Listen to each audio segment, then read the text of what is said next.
What's Thanksgiving without potatoes? Conor Knighton tells us you might be surprised to know who's helping to get them to your table. The annual potato harvest is the most stressful time of the year for southern Idaho farmers. There's a very limited window of time to get the spuds out of the soil and into the cellar before the cold weather arrives. For a couple of weeks, it is all hands on deck, and many of those lending a hand are teenagers. I get to know my community and I get to become familiar with what Idaho's kind of known for, which is potatoes. Mikkel Kessler is a junior at Snake River High School in Bingham County, the state's top potato-producing county and home to the Idaho Potato Museum. Her school district is one of a handful that gives students 2 weeks off during the harvest and early fall. It's a spud break. I think a lot of our potatoes go to like McDonald's and stuff, and so it's interesting that I'm helping with potatoes that I might end up eating later. Does that make you extra careful with them? It does, yeah. I'm making sure nothing's getting by that I want to eat myself.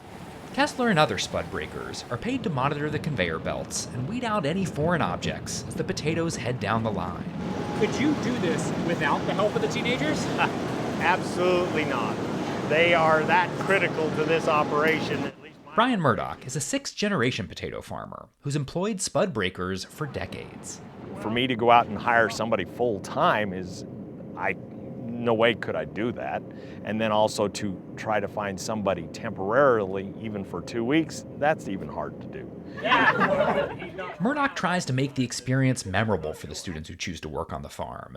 He prints t-shirts each year and provides team dinners that feature, you guessed it, plenty of potatoes.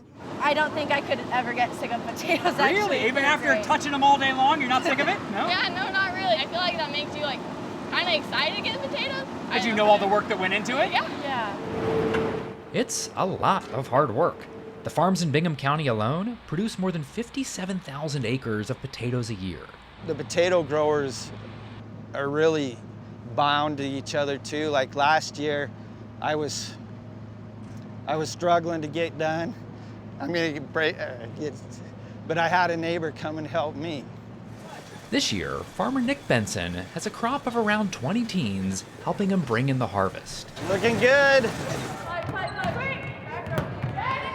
School sports don't stop during harvest break. Sophomore Emma Cook begins her day with an early volleyball practice. She then heads to Benson's farm, where she's learned how to drive a potato truck. I think sometimes the best learning is outside of school. Like my dad has a joke that he always says, like, don't let school interfere with your education. I feel like I'm learning very valuable lessons about like working hard and being responsible. Some families take vacation during the break, but the students who do work stand to make well over $1,000. They may find themselves working side by side with their teachers. I started working harvest because I was a single mom with 3 kids, and I started worrying how I was going to be able to provide Christmas for my kids. Camille Watt-Reinstra teaches English at Snake River High School and supplements her income working harvest at Thompson Farms. For 2 weeks, and 2 weeks only, her young co-workers are allowed to call her by her first name. Do you feel like anything is lost when they're out of the classroom for these 2 weeks? I absolutely do not. I do not feel that or see any retention lost in the classroom with these high school kids. If anything, it's a rejuvenation. They're back, ready to go with more energy. The majority of these students aren't bound for careers in agriculture. This isn't an apprenticeship. It's a tradition, a community coming together to bring in the crop. This is what we get to live every day. This is our life. We get to feel this year after year. It's wonderful. It really is.